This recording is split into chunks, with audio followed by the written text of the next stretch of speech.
tapta jivanam kavibiriditam kalmashapaham Shravanamangalam Srimadaatatam Bhuviganantiye Bhurida Janaha. Good evening, everyone. Welcome to our ongoing class on the Gospel of Sri Ramakrishna. Class 31. So making progress, but we still have many, many pages to go in the Gospel. We were in the middle of the October 22nd, 1882 entry. So I want to finish that. It is in Nikhilanji's translation. It is page 128 from the bottom. And the Bengali, for those who follow the Bengali, it's page 77 of the one-volume edition. Okay, so there's a lot to discuss. Really interesting stuff, actually. And a lot of translation issues, actually, more than usual, I would say, in the section that we're discussing for today. So let's plunge in. Sri Ramakrishna. There are two classes of yogis, the Bahudakas and the Kutichakas. The Bahudakas roam about visiting various holy places and have not yet found peace of mind. But the Kutichakas, having visited all the sacred places, have quieted their minds. Feeling serene and peaceful, they settle down in one place and no longer move about. In that one place, they are happy. They don't feel the need of going to any sacred place. If one of them ever visits a place of pilgrimage, it is only for the purpose of new inspiration. Let's pause here.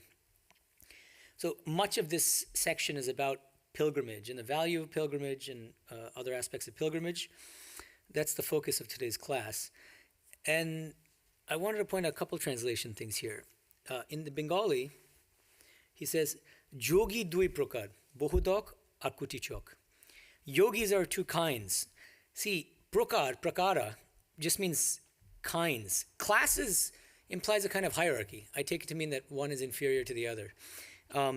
And it is true that from the way that Sri Ramakrishna describes these two, Bohudok and Kutichok, that clearly the Kutichok is further along. So I think that's what Nikhilanji is doing. He's reading in the hierarchy that's implied in the rest of the paragraph into the term. But the term actually used by Sri Ramakrishna is prakar, which just means kind, okay, or type, two types of yogis. And it's non-hierarchical. Bohudok Akutichok. What's the main point here? He explains this very simply using a beautiful analogy. Imagine a ship and the mast on a ship, and there's a bird sitting on that mast.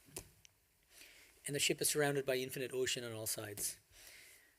So this bird gets bored or curious and thinks, let me see some new sights, and so it starts flying miles and miles toward the north. Finally, its wings get tired, and it looks around and sees no land, no place to rest.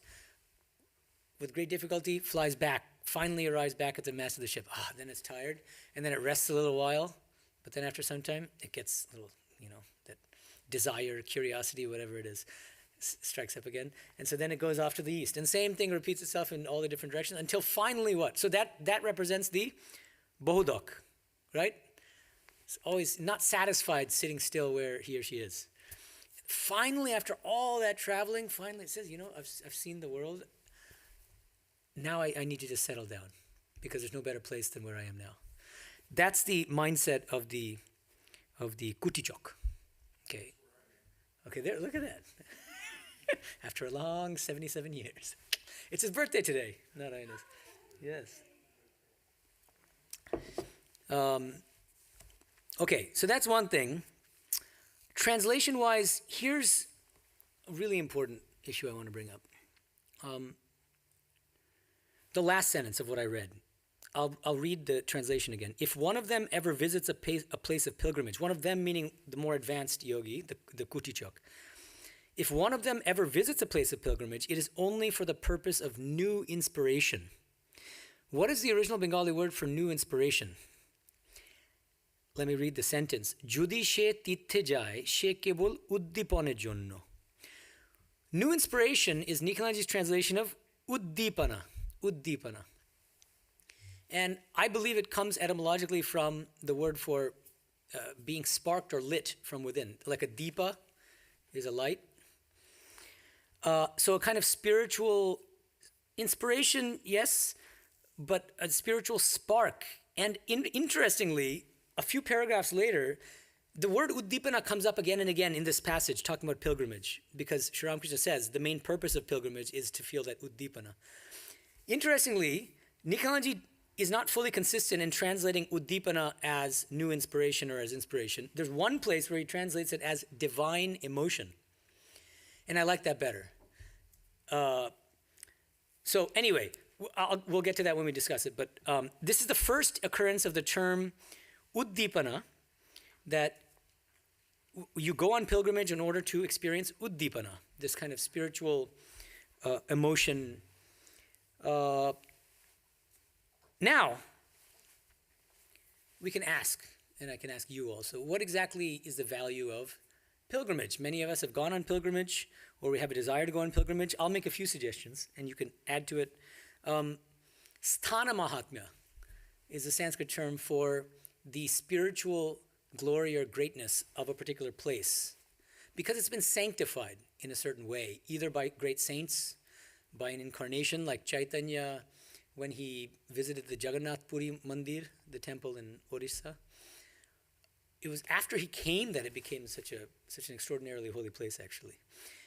So that's one reason why we visit these places of pilgrimage, because these are places where there are very strong spiritual vibrations, where if we go there with the right attitude, our minds get elevated very easily, okay, compared to just if we're just in an ordinary place.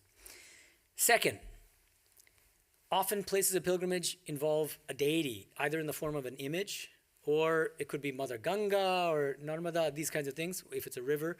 But in any case, you're part of the point of the pilgrimage, Amarnath Shiva, is to visit and show your respect and reverence and worship of God, for God and of God, right? And so by going on pilgrimage, you receive the blessings of the deity. That's another kind of separate but important value of pilgrimage. And the third is just a little bit more mundane, but it's also a fact. It's a little shake-up, because it's easy to get into your old ruts when you're in one place and you're doing the same spiritual practice. Okay. In the beginning, when your guru tells you you do this, you do it with great enthusiasm. Then you keep doing the same thing again and again and again. It sometimes can become mechanical. You might become a little complacent. It might feel dry. And so a little change of atmosphere often helps, just to kind of give you that little boost or that burst of inspiration, that uddipana that you need. And then when you come back, you feel refreshed spiritually, and you can do your spiritual practices with a little bit more intensity, longing, sincerity, right? Okay, so these are some of my suggestions. Now, on the other hand, it could have the opposite effect going on pilgrimage if you have the wrong attitude or if you don't have the right attitude. And that's the danger. Yes, you should be very careful and mindful when you go on pilgrimage. You should not have the attitude of a tourist, for instance.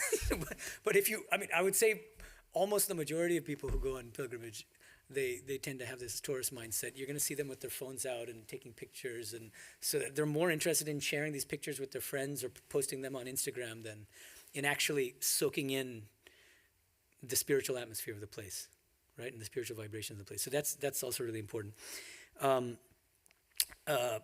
Just a little plug for my friend, Swami Chidekananda. He's given an entire course called, I believe, Sri Ramakrishna and the Pilgrimage Mindset.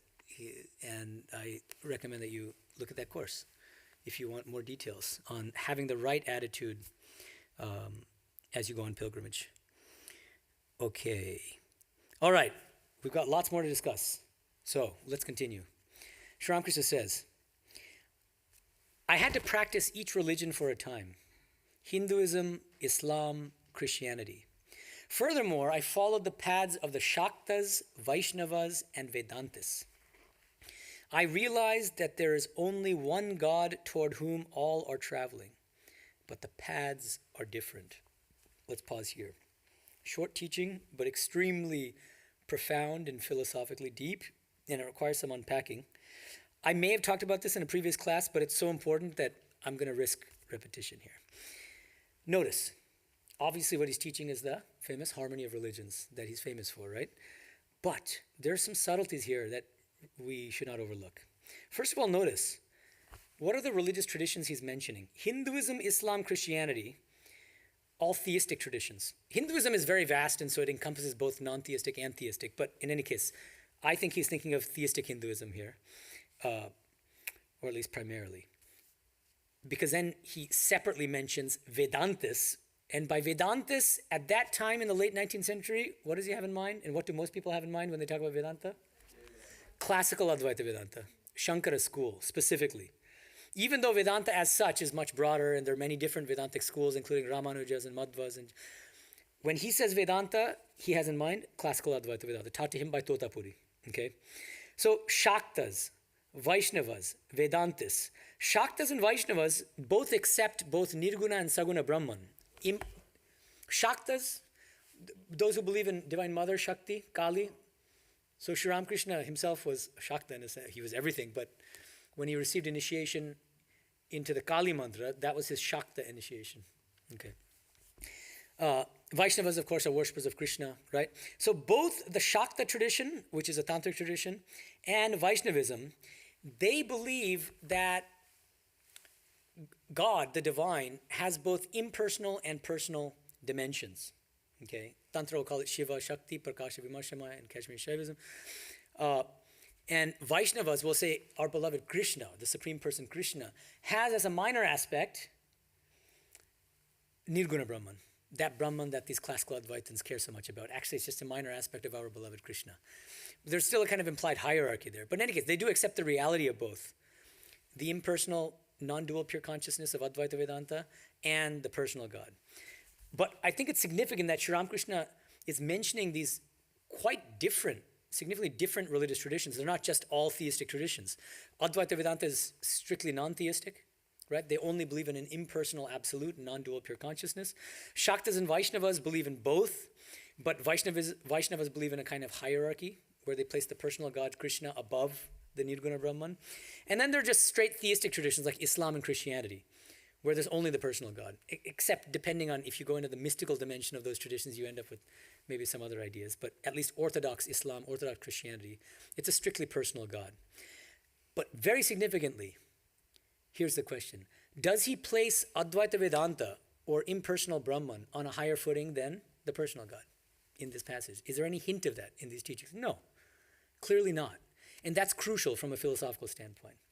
Because what he's doing is that he's affirming what philosophers and theologians call religious pluralism, as opposed to religious inclusivism. So let me explain these two technical terms used in philosophy of religion and theology. Inclusivism is a view that my religion is the best and it's the highest. Other religions, they're not hopeless. They're not bad, but they're just not as good as mine. So it's a hierarchical kind of thinking. You're still harmonizing the religions. Yeah, I love everybody.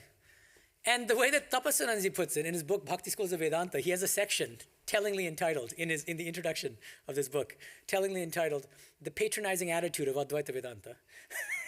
And he uses this metaphor of Mount Everest. And he says, what is this patronizing attitude of classical Advaitins, followers of Shankara? Well, they're standing at the peak of Mount Everest, looking far down at the base camp. And they go, oh, you guys are good, you bhaktas are good. Maybe after a few lifetimes, you'll eventually come up to our level. But you can come up part of the way with your path, and then eventually you'll have to engage in the more arduous practice of Jnana Yoga, the path of knowledge, and then alone will you reach our level, which is at the peak, the very peak of Mount Everest. So imply a very clear hierarchy. That's what inclusivism means. This is not inclusivism in the politically correct, positive, liberal sense of you include everybody. It's a hierarchical inclusivism. It's a patronizing inclusivism, okay? By contrast, and the point is, why this inclusivistic structure? Because they believe in the ultimate reality only of the impersonal non-dual Brahman. They believe that the personal God is not ultimately real. When I say this, some people pounce on me and say, Shankara was a bhakta. These people in general, I find they don't read Shankara's commentaries. So I encourage them to read especially his commentary on the Brahma Sutra, because he says it extremely clearly and explicitly, that Ishvara, the personal God, is that Nirguna Brahman with upadhis, limiting adjuncts. The limiting adjuncts of the omni attributes, omnipotence, omniscience, being Lord of this universe. But when you attain the highest knowledge, all those upadhis vanish, and what's left is what? Your own true nature as non-dual pure consciousness. But I don't want to get sidetracked here.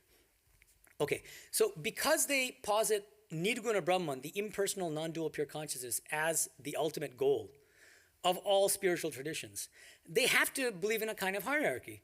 Because if Christianity and other theistic traditions say that our personal God is our goal, our highest goal, Advaitins will have to look down on them and say, well, it can't be, because it's not even real at the end of the day.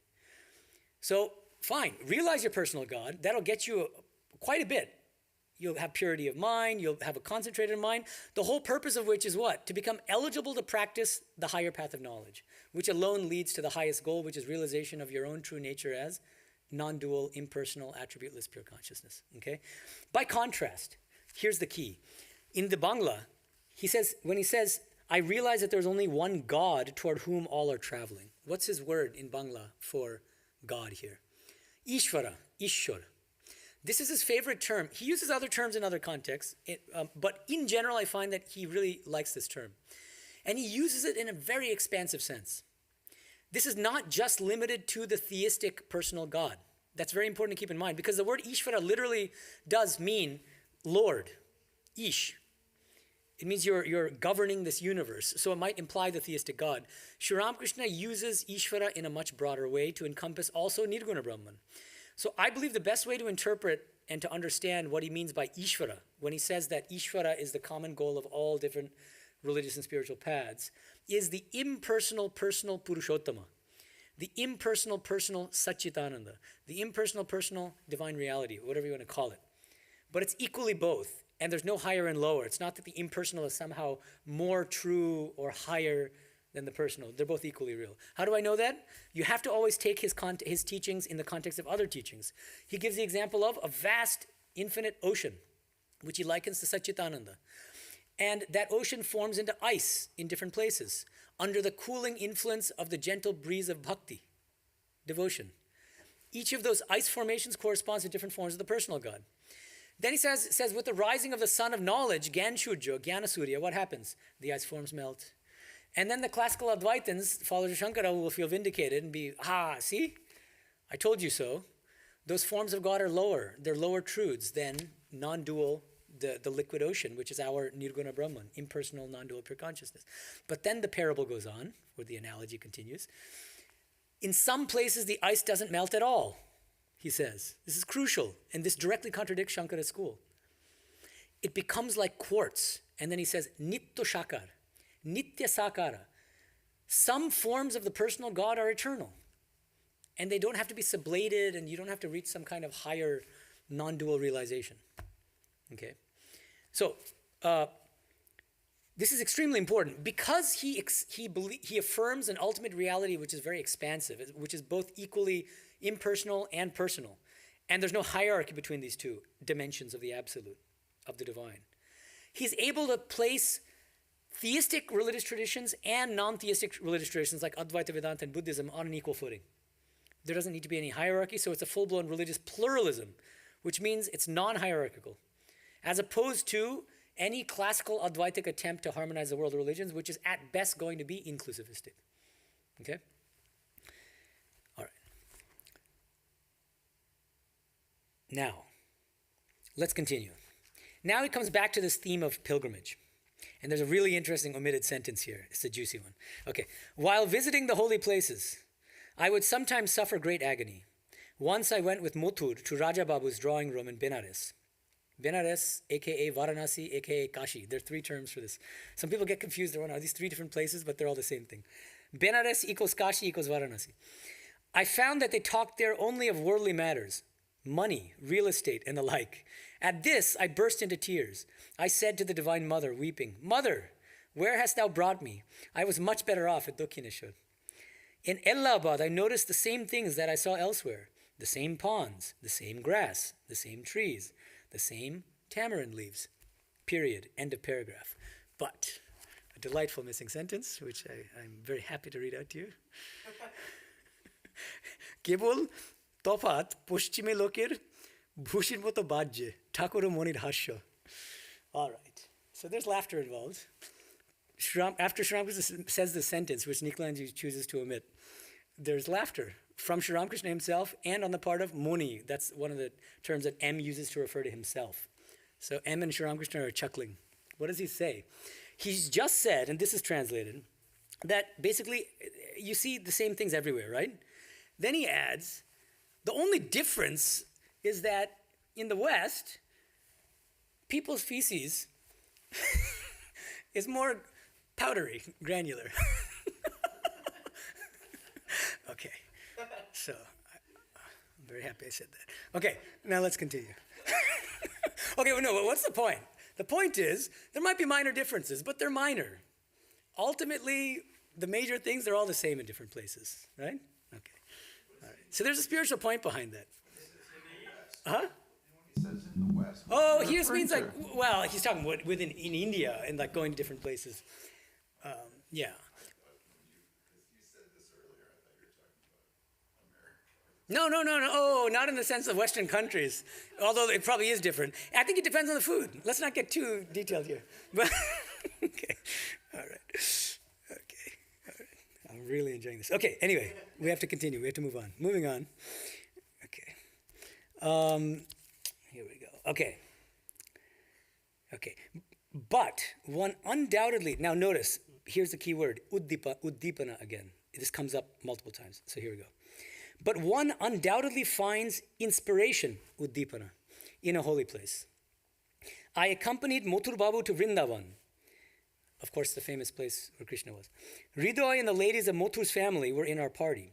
No sooner did I see the Kaliyodamon Ghat than a divine emotion, uddipana. Same word, but he's translating it in different ways in the same paragraph.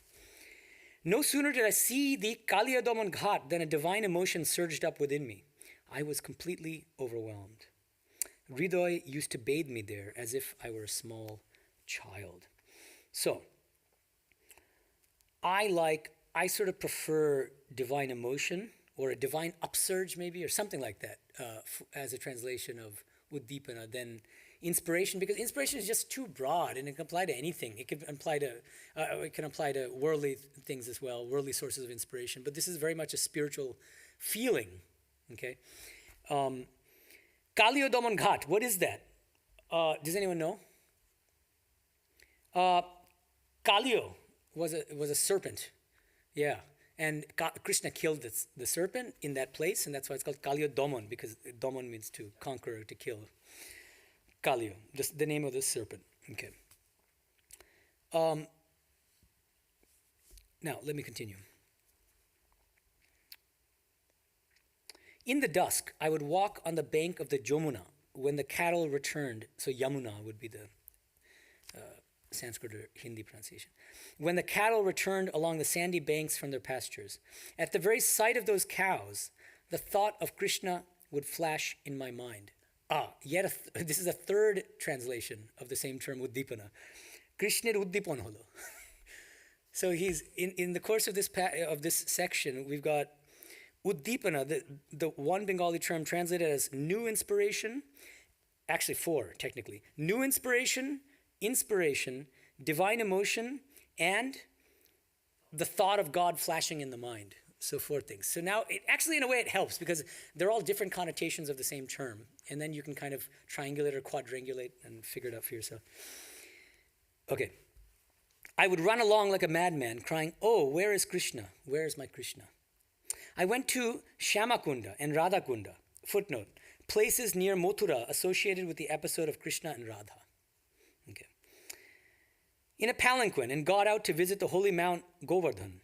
At the very sight of the mount, I was overpowered with divine emotion and ran to the top. I lost all consciousness of the world around me. The residents of the place helped me to come down.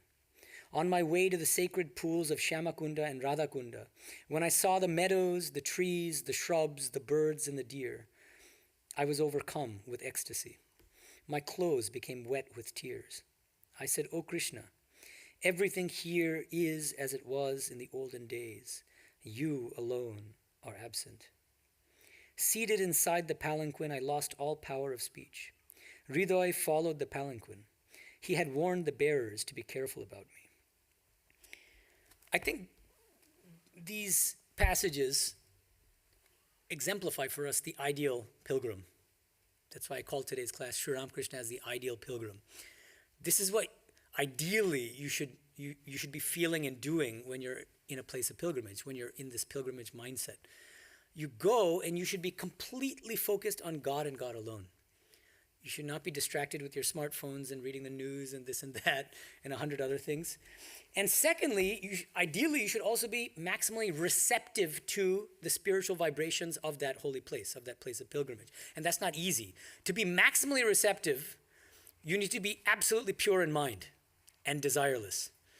And that's very difficult. So, of course, we're not Sri Ramakrishna, but we should try our best, do our best, and to really make the most of your pilgrimages, you should work on yourself before you go on the pilgrimage, and then after you go on pilgrimage, and try to assimilate what you learned and what you absorbed in the course of that pilgrimage, right? So these things are very important. He is the kind of ideal. He was so extraordinary that he would just see, I think I mentioned this in a previous class, but he was taken to the Kolkata Zoo once. And the moment he walks in, he sees what? A lion in a cage. The moment he sees a lion, he thinks of Durga, because the lion is the animal vehicle for goddess Durga. And then he goes into such a high state of samadhi that he can't walk anymore, and they have to take him back to his home. He saw a young British boy leaning against a tree one day. Just a white boy, like a white British boy. Immediately he sees what? He sees Krishna, Tribhanga, which means bent in three places. Goes into samadhi. So let alone places of pilgrimage, which are where Krishna himself had sported, and so it's a very high level. But in any case, we can learn from that as spiritual aspirants. Okay, let's continue. Really interesting stuff. He becomes very personal. Ganga Mai, she's a great female saint. She was a great female saint who lived in Vrindavan. Ganga Mai became very fond of me in Vrindavan. She was an old woman who lived all alone in a hut near the Nidhubon. Referring to my spiritual condition and ecstasy, she said, "He is the very embodiment of Radha." She addressed me as Dulali. When with her, I used to forget my food and drink, my bath, and all thought of going home. On some days, Hridoy used to bring food from home and feed me. Ganga Mai also would serve me with food prepared by her own hands. Ganga Mai used to experience trances. At such times, a great crowd would come to see her. One day, in a state of ecstasy, she climbed on Hridoy's shoulders. I didn't want to leave her and return to Kolkata. Everything was arranged for me to stay with her. I was to eat double-boiled rice, and we were to have our beds on either side of the cottage. All the arrangements had been made when Hridoy said, "You have such a weak stomach. Who will look after you?" "Why," said Ganga Mai, "I shall look after him. I will nurse him." As Hridoy dragged me by one hand and she by the other, I remembered my mother, who was then living alone here in the Nahabat of the temple garden. I found it impossible to stay away from her and said to Ganga Mai, "No, I must go." I loved the atmosphere of Vrindavan. Okay, let's pause here. There are a few things. First of all, I think this passage shows nicely that we sadhus are not totally heartless. And that we care about our mothers as much as the next guy. This is true not just to Sri Ramakrishna, but Swamiji. He says in a letter, he's extremely concerned, so he writes to the Raja of Khetri, I believe. He says, "Please, if you can, I had to sacrifice the welfare of my family for the sake of humanity. But it's eating me up inside. And before I die," because it's kind of toward the end of his life, he knew that he wouldn't live much longer. He says, "Please, if you can arrange a monthly allowance for my mother, my poor mother." And I myself plan to live with her for some time. Of course, he didn't actually live with her. The plans changed. But he had that feeling for her. Because actually, I can make a link with the previous class, if you remember ages ago. Actually, this was January 2nd, yeah. He says, M asks, because M has trouble meditating on forms of God, right? The personal God, whether it's Durga or whatever. So he asks suddenly, M asks Sri Ramakrishna, "Well, can I meditate on my own mother?" And he goes, "Yes, because mother is guru." So this is very important to keep in mind. This is not just sentiment. There's a spiritual and philosophical basis for it. Okay, and then another delightful missing sentence, which I'm happy to share with you. At the very end of this passage I read, right after he says, so after telling the whole story of Ganga Mai, he's tempted to stay, then he leaves because of his mother, and then he says, I loved the atmosphere of Vrindavan. Now, he says actually, Vrindavan besh bhabti. That's where Nikhilanji ends the paragraph. Then there's another sentence which he omits. Here it is. Notun jatri gele, broj balokera bolte thake, huri bolo, gatri kholo. Okay. We can speculate as to why he omitted this. New pilgrims, when they would visit Vrindavan, right after praising Vrindavan, he says this, Sri Ramakrishna says, when they visit this holy place of pilgrimage, the young boys who are locals there, who live there, they say repeatedly, what do they say? Huri bolo, gatri kholo. It's a rhyme, first of all. Huri bolo means what? Say the name of Hari. What does gatri kholo mean? Open your purses. Huri bolo, gatri kholo. So I enjoy that too. Okay. So see, the point is, Sri Ramakrishna is constantly interspersing humor into his teachings, and that's part of the charm, part of the fun, and I think it's important to keep all that. Okay. Let's continue. About 11 o'clock, the master took his meal, the offerings from the temple of Kali. After taking his noonday rest, he resumed his conversation with the devotees. Every now and then, he uttered the holy word Om or repeated the sacred names of the deities. After sunset, the evening worship was performed in the temples. Since it was the day of Vijaya,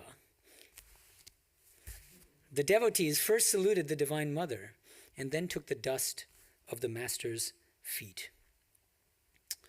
This is quite interesting from a translatorly standpoint, so let me begin to explain some of these things here. Okay, so he says at the end of that first paragraph, I just read 2 paragraphs, every now and then he uttered the holy word Om or repeated the sacred names of the deities. In fact, what's said is, Kebol Muddhe Muddhe Ek Ekbar Pranab Dhwani, that's Om, Pranava Dhwani, Pranava means Om. Ba or Ha Chaitanya, ei naam uchcharan koritechen. Ha Chaitanya is so much more expressive and beautiful. Nikhilanji has repeated the sacred names of the deities as if it's plural names and he's not specifying what it is. But it's just one statement. It's a mantra, Ha Chaitanya. And Ha is a kind of it's an expression of feeling.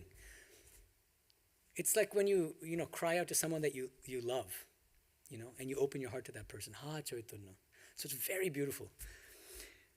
And then, no fewer than 5 sentences are omitted from the end here, from what I read. So the last sentence I read is, since it was a day of Vijaya, the devotees first saluted the Divine Mother and then took the dust of the Master's feet.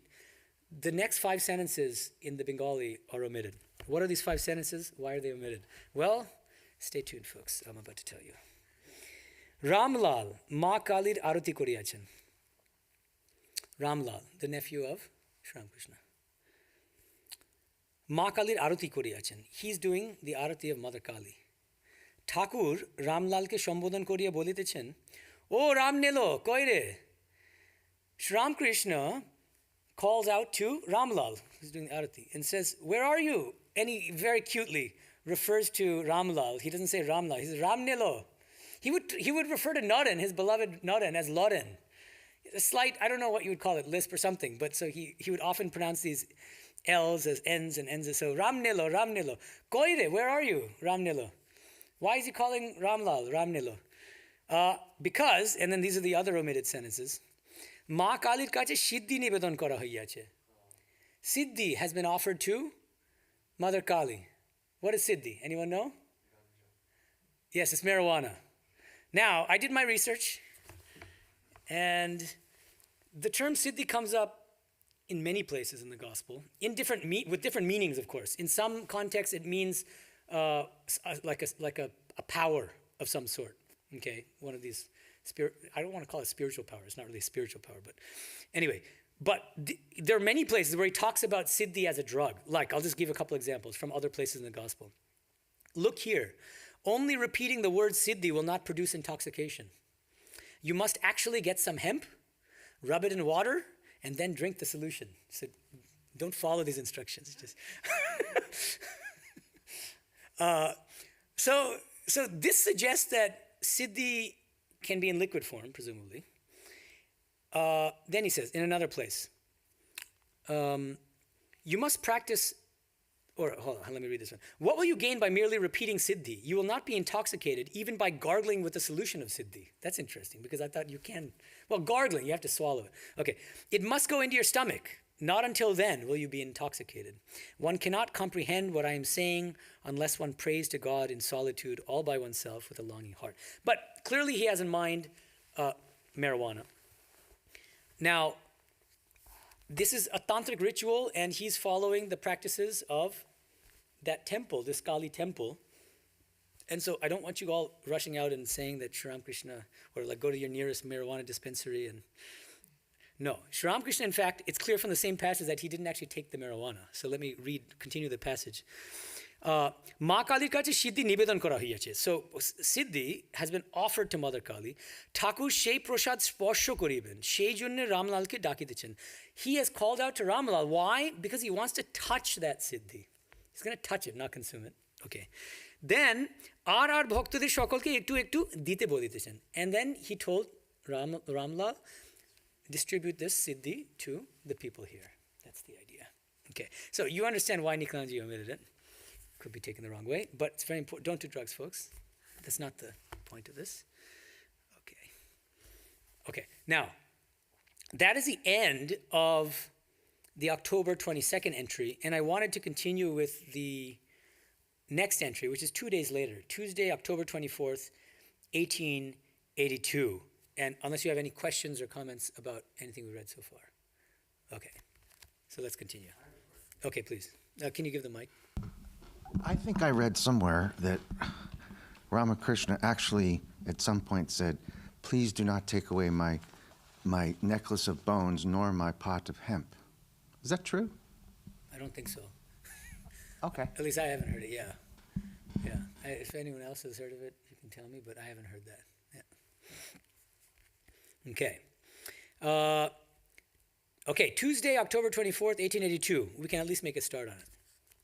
This is a new chapter in the original Bengali, Ashtam Parichhed, chapter 8. And M's title for this chapter is Dokkineshwar Mondire Balaram Adi Shonge Balaramke Shikha. In the Dokkineshwar temple, Sri Ramakrishna is with Balaram, and others. Balaramke Shikha. And Sri Ramakrishna is teaching Balaram. Okay. Then there's a section heading in the Bangla.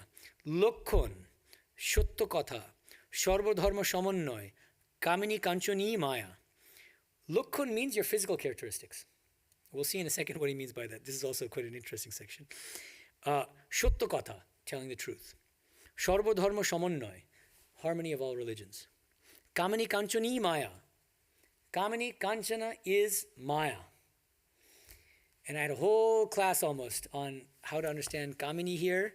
It is not woman. I think that's would not be the right translation. Because there are many words for woman in Indian languages and Bengali. This is woman viewed as an object of lust. Kamini, literally to be lusted after or desired. That's what needs to be renounced. In other places in the Gospel, he refers to it as oihik chokku, aihika chakshu. Worldly vision, looking at women or looking at the opposite sex with lust or with worldly intentions or desires. Okay?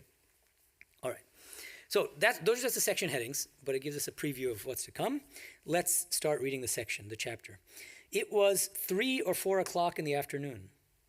The master was standing near the shelf where the food was kept when Balaram and M arrived from Kolkata and saluted him. Sri Ramakrishna said to them with a smile, I was going to take some sweets from the shelf, but no sooner did I put my hand on them than a lizard dropped on my body. At once I removed my hand. All laugh. Footnote. The dropping of a lizard on the body is considered an omen. Sri Ramakrishna continues, oh yes, one should observe all these things. You see, Rakhal is ill, and my limbs ache too. Do you know what's the matter? This morning, as I was leaving my bed, I saw a certain person whom I took for Rakhal. All laugh. Do you have any idea what this means? No. So we need another footnote. which goes as follows.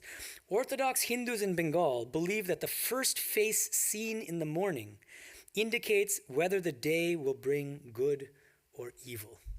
So if you see a really good person, a holy person, and that's the first person you see in the morning when you wake up, then you'll have a good day and everything. If you see a bad, now this is a kind of an interesting incident. He wakes up, he's looking for Rakal, and he sees somebody approaching. He thinks that person is Rakal, but it's some bad guy, like somebody who's doesn't have a particularly good character. And the interesting thing is the effect of this is that it adversely affects not only him, but also Rakal, the person he thought that person was. So it's really quite interesting. All right.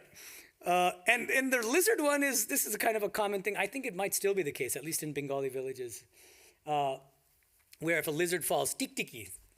Tiktikis are ubiquitous in India. They're these delightful little lizards. And if it falls on your body, it's not a good sign. And so the moment you reach for the sweets, that lizard fell on, which means, I shouldn't take the sweets. Okay. And people are laughing, they're having a good time, and yet he says one should observe all these things, which is also kind of interesting.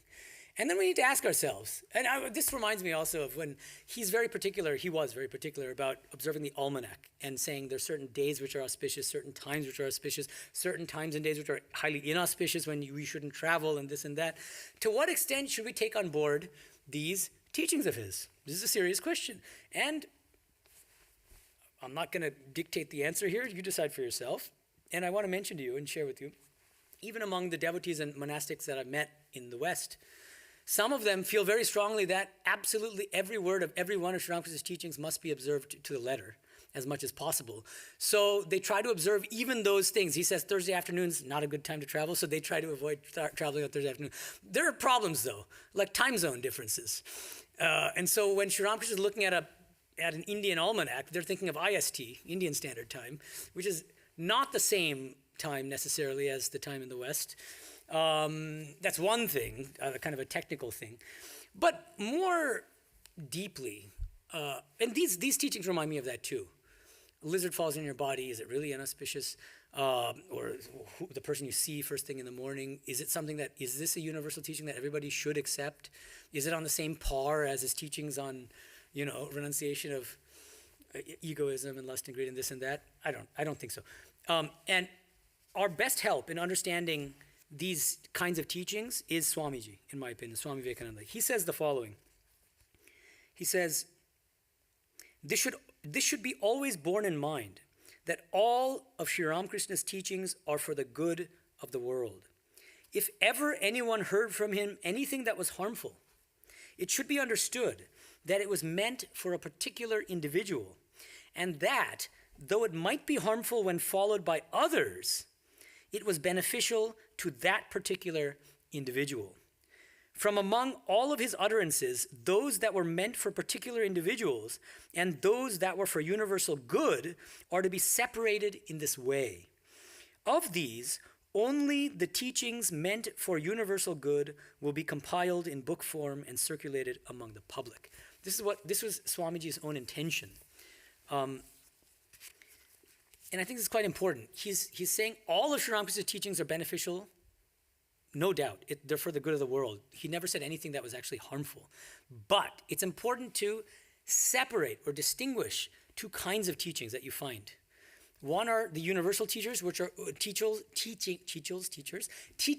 which are applicable to everyone across the board, without any exceptions. Everybody ought to follow all those teachings. Those are the universal teachings. And then there are teachings which are beneficial only to particular individuals and not to everyone. Just think about, as an example, Girish Ghosh, an alcoholic, really struggling, coming to Sri Ramakrishna, sometimes drunk and abusing him and calling him names. And Sri Ramakrishna doesn't tell him to just go cold turkey. What does he say? He says, fine, you drink, but before you drink, offer your drink, your bottle to Divine Mother. Now, if we apply that across the board to everyone, that's probably not a good idea. Right? That's just another example. There are many examples, but the point is that for him, perfect teaching. And it helped him to kick the habit and ultimately became a great saint. You see, if we try to do the same thing, we might fall flat on our face, right? And fall back off the wagon. Okay, so that's really important to keep in mind. Here, I would say that these practices, observances, I think that maybe, there are different ways of thinking about this, but just as Jesus came to fulfill and not to destroy, right? Not to destroy, but to fulfill. It's often said that Sri Ramakrishna, he didn't want to sort of rock the boat with respect to commonly accepted practices. They're not harmful, and so why not accept them? While at the same time more strongly emphasizing the universal spiritual teachings. So you have to kind of, I think, take things in that light. Then, did I read the physical feature stuff yet? No, I stopped. I'll laugh. Okay, yes. Then he continues. Oh, yes. Physical features should be studied. It's really an interesting section. The other day, Narendra brought one of his friends, a man with only one good eye, though the other eye was not totally blind. I said to myself, what is this trouble that Narendra has brought with him? A certain person comes here, but I can't eat any food that he brings. He works in an office at a salary of 20 rupees and earns another 20 by writing false bills. I can't utter a word in his presence because he tells lies. Sometimes he stays here 2 or 3 days without going to his office. Can you guess his purpose? It is that I should recommend him to someone for a job somewhere else. Okay. Now, let's reflect a little bit on this previous paragraph. Physical features should be studied. What does he mean? There's a whole field called physiognomy, which means you read off a person's character and ethical and spiritual qualities on the basis of their physical characteristics. Now, is that just a kind of a weird pseudoscience, or what exactly is Sri Ramakrishna peddling here, or what is he suggesting? Well, I think we need to bring in the doctrine of karma and rebirth here, okay? Our past karma, what we did in our past lives, determines not only the mind that we're born with, even as a newborn. That's why newborns, you'll see even within 6 months that different newborns behave differently, right? And some will be crying a lot more than others. That's because they have different samskaras from past births. They've inherited different samskaras. Those are latent mental impressions, mental tendencies that come from a previous birth. They're karmic. Likewise, if the mind is the effective karma, so is the physical body. So the way the body looks, it's the physical appearance, the color of the skin, the height, everything. Whether you have certain birth defects. Ian Stevenson, by the way, has done really interesting work on birth defects. He has an entire book on the etiology of birth defects, and he makes a convincing case that there are these people, some people who are born with really, like, let's say, like this huge, like, wound or something, or like a scar actually, on their chest. And it corresponds to what? A birthmark, yeah. A birthmark and also birth defects, both of these things, yeah. Sometimes they're actually birth defects. And he shows that there is a person who was brutally murdered in an earlier generation, and either like stabbed in that particular area, and then that person from a young age, like that when he's a child of 3 or 4, he says, my name was so-and-so, and that mean guy stabbed me in the chest at that place. Like they have memories of their past life, and it's quite interesting. So anyway, but let's not get sidetracked there. But the basic point is that even physical features, appearances are karmic. Now, does that mean that we should shame the disabled? No, absolutely not. That would be the wrong thing to take away from this. You need to be an expert to be able to really do this properly, to engage in the science of physiognomy properly. He would do this all the time, Sri Ramakrishna. Mahapurush Maharaj, the future Shivananda Maharaj, who became a president of the order, one of the greatest monks of our tradition. When he first came to Sri Ramakrishna, what did he do? He said, give me your arm. And he just did this, feeling the weight of his forearm. And then he says, there's a little bit of crookedness left in you. He's telling this extremely evolved spiritual aspirant that he had a little bit of crookedness left in him. So this is not, if I touch Nish's arm, I don't know what I'm going to be able to figure out from that. So that's not.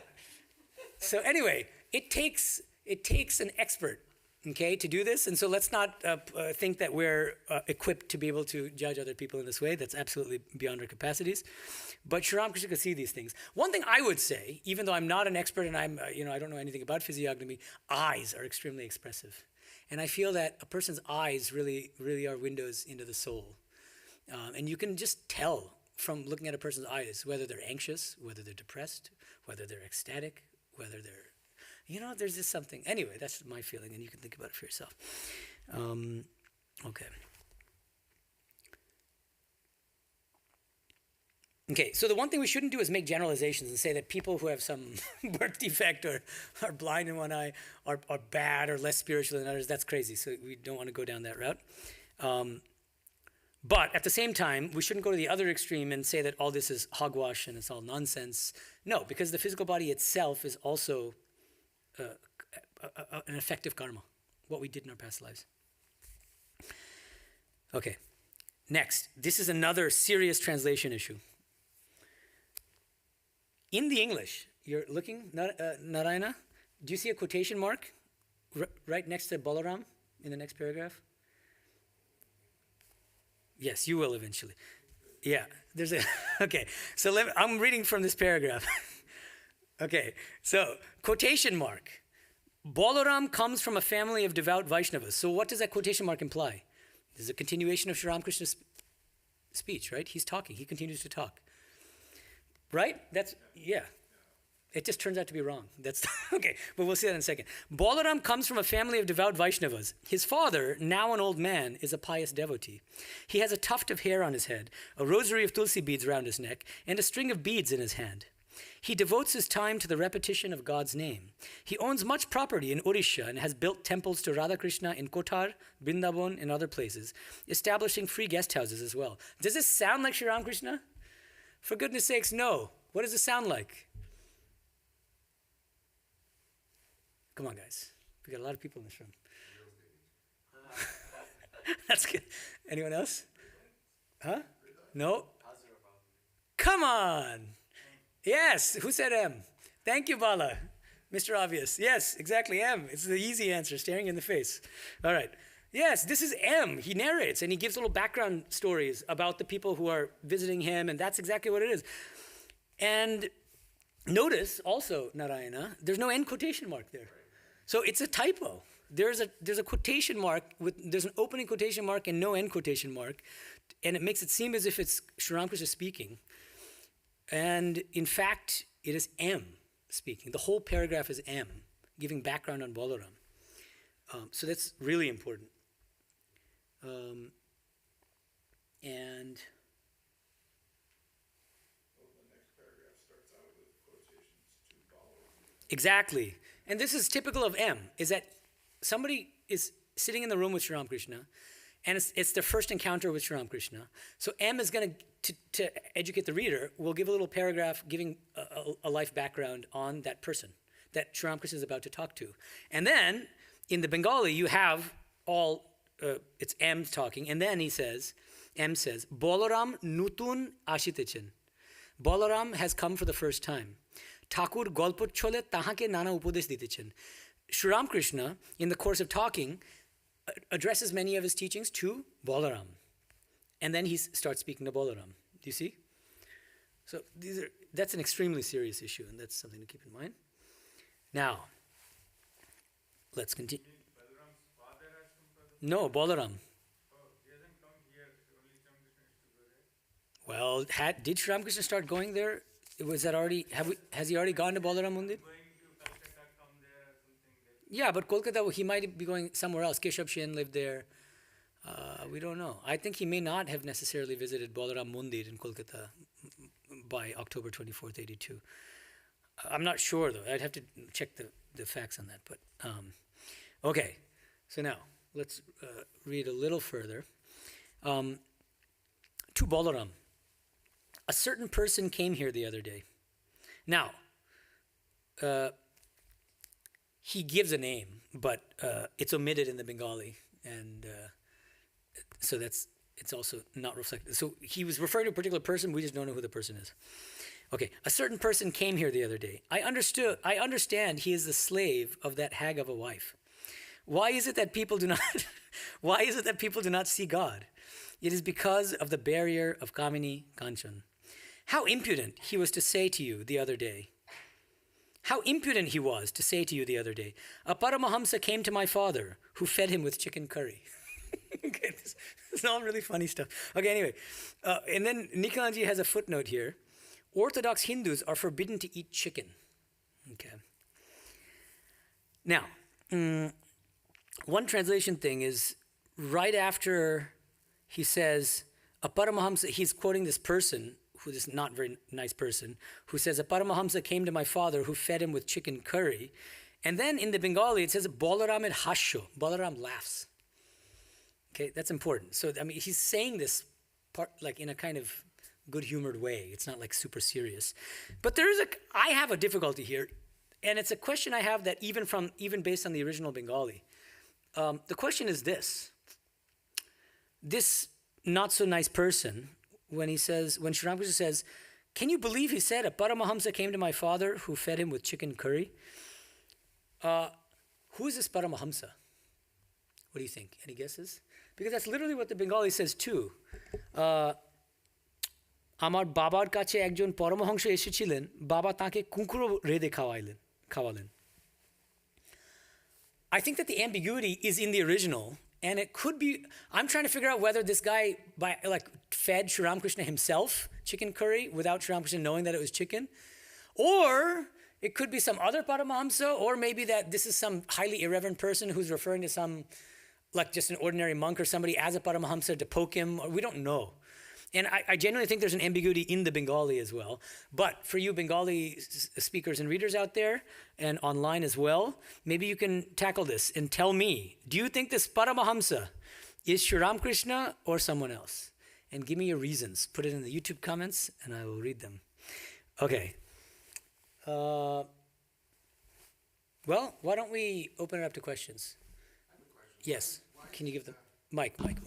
Why is it forbidden about having chicken? Is there some reason behind that? Good question. I mean, you're forbidden to eat beef. That's absolutely obvious. And then pork also is considered to be unclean, an unclean animal, and so therefore it's not considered something that you should be eating, even though it's the other white meat and very healthy. But chicken, I don't know what the reason for that is. Maybe it's also because it's unclean. Possibly, but I don't have a better answer than that. Can you give the mic to him? He has a theory on the Paramahamsa word. No. Will you just wait for the mic? Thank you. Okay. Maybe by Paramahamsa it just means a Brahmin, an Orthodox Brahmin has come, and you can't feed chicken to an Orthodox Brahmin, so that's why. No, but hold on. The Paramahamsa's term is used by that bad guy, not by Sri Ramakrishna.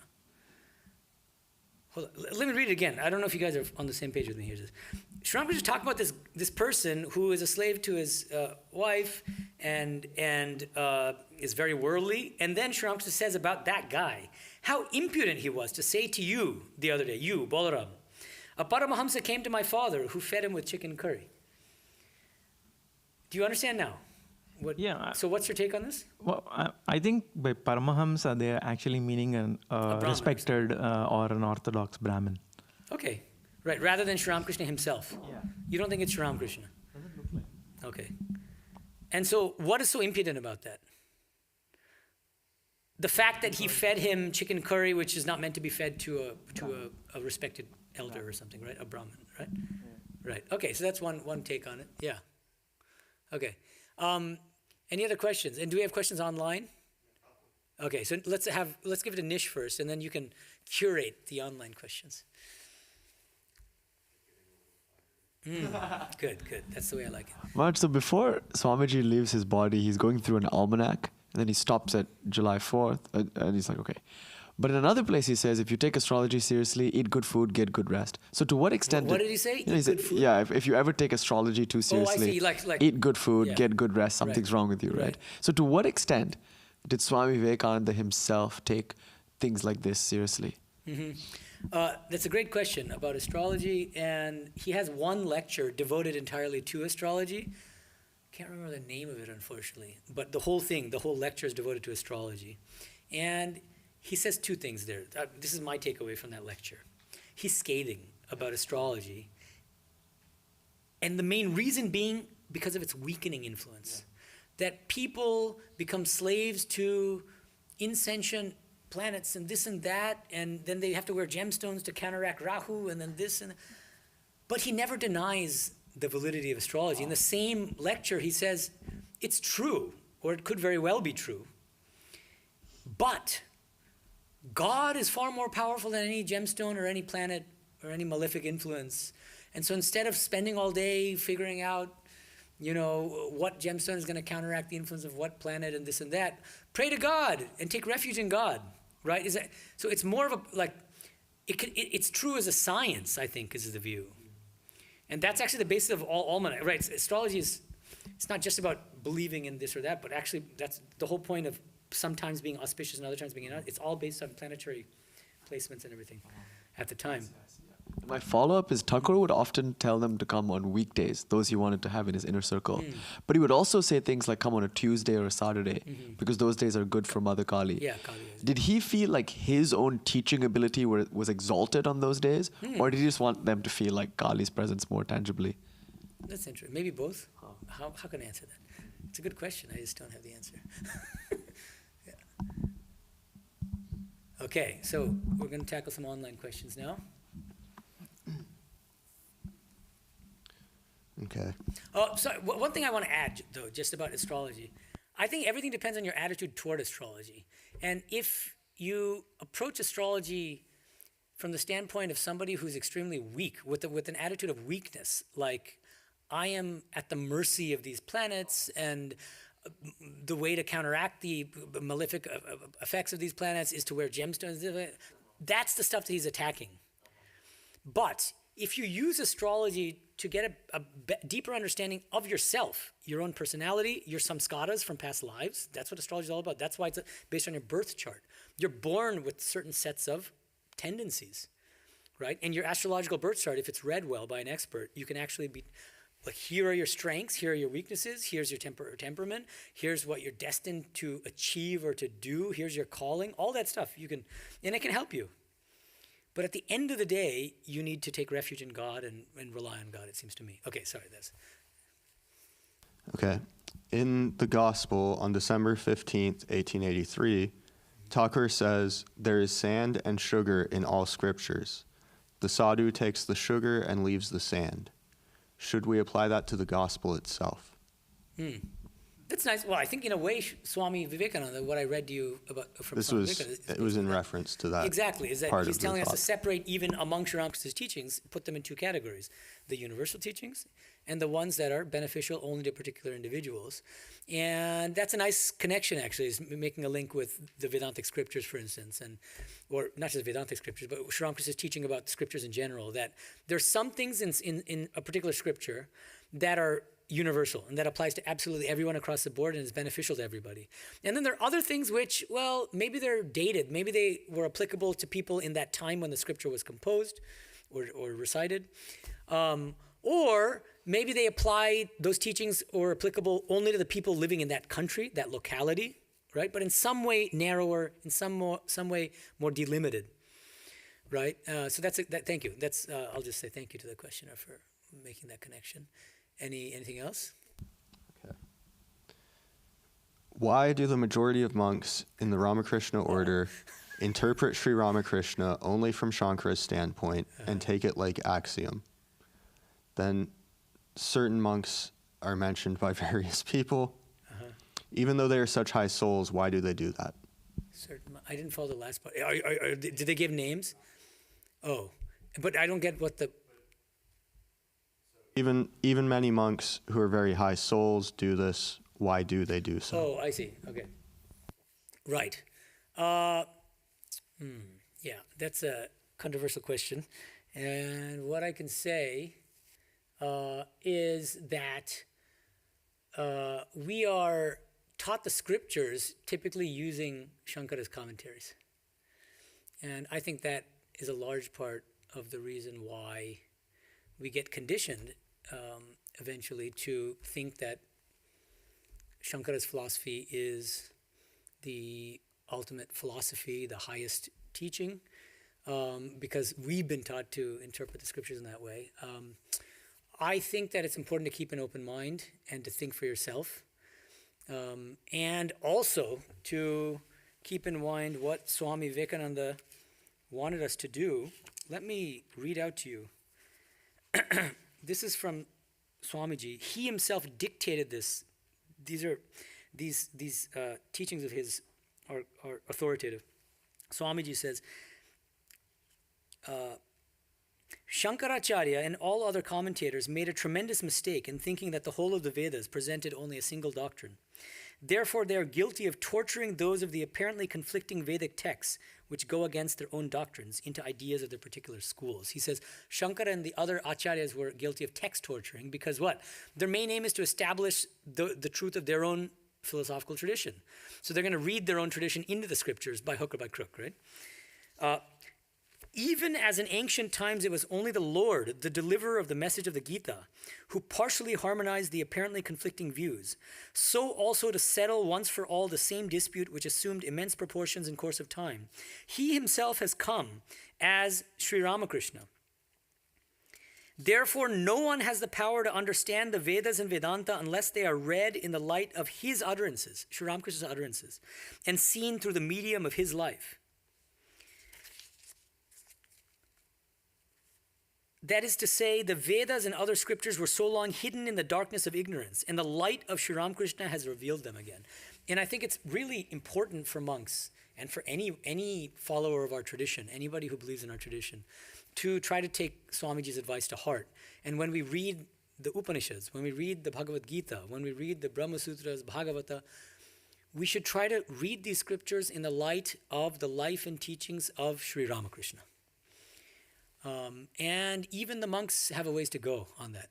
That's my take on this, is that because we're not actually formally trained in that way.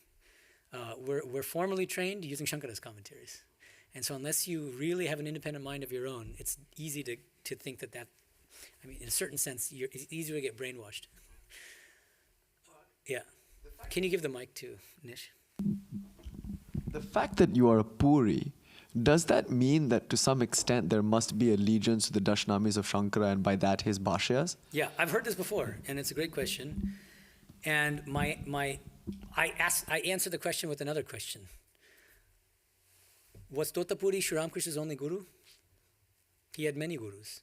In fact, he was not his first guru and he's also not his last guru. His first guru was probably Kenaram Bhattacharya, right? The Shakta guru who gave him the Kali mantra.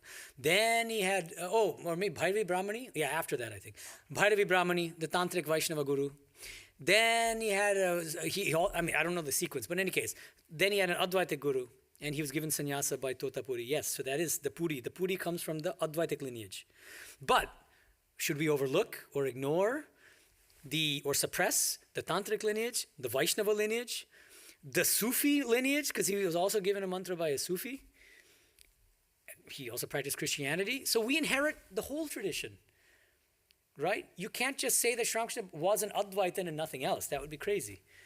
He was the embodiment of all the different paths, right? Now, in different traditions and lineages.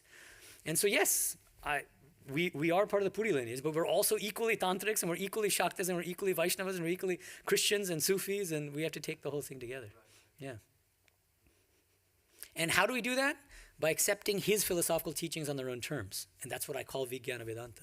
Because if you only label him as a Shankarite, you end up just lopping off those other sides of his personality, his spiritual, profile, right? Or putting them on a lower level, but that's not what he did. Yeah. Okay, great. Any other final questions or thoughts? Very good. Uh-huh. Can you give the mic again? Okay, give him the mic. Or I don't know if you should be giving him the mic, but give it to him anyway. Now, insofar as, there's Bhairavi Brahmani, he's Bhairavi Ramakrishna Puri, Bhairava Ramakrishna Puri. Mm-hmm. If we're going to accept that all the gurus pour like rivers into the monastic order, would it be acceptable for a monk in the Ramakrishna order to just like wear all red as per the tantric monastic tradition? Mm. Are there like any monks who like just wear all red as opposed to all orange? No, not in our order. I mean, our order's pretty liberal, and we have some monks who grow out their beards, like you, even though the norm is like this. And yeah, we have a little leeway in terms of, I mean, in the West, for goodness sakes, there are a lot of monks who don't wear this at all outside the ashrama. and they feel very strongly about it. And then there are others who do, and so we get certain leeway, latitude on these things. Could you get away with just wearing red? The thing is, when you take sannyasa, especially because the thing is with tantra, that's not a renunciate tradition, and it's really fundamental to our identity as monks of the Ramakrishna order that renunciation be at the forefront. And that's part of the reason. That's why when Holy Mother says the Gita acts as a kind of dog's leash. It reminds you of your vocation, right? That you're a renunciate. Yeah, thank you. Thank you, everyone. Om Shanti Shanti Shanti Harihi Om Tat Sat Sri Ramakrishna Arpanamastu.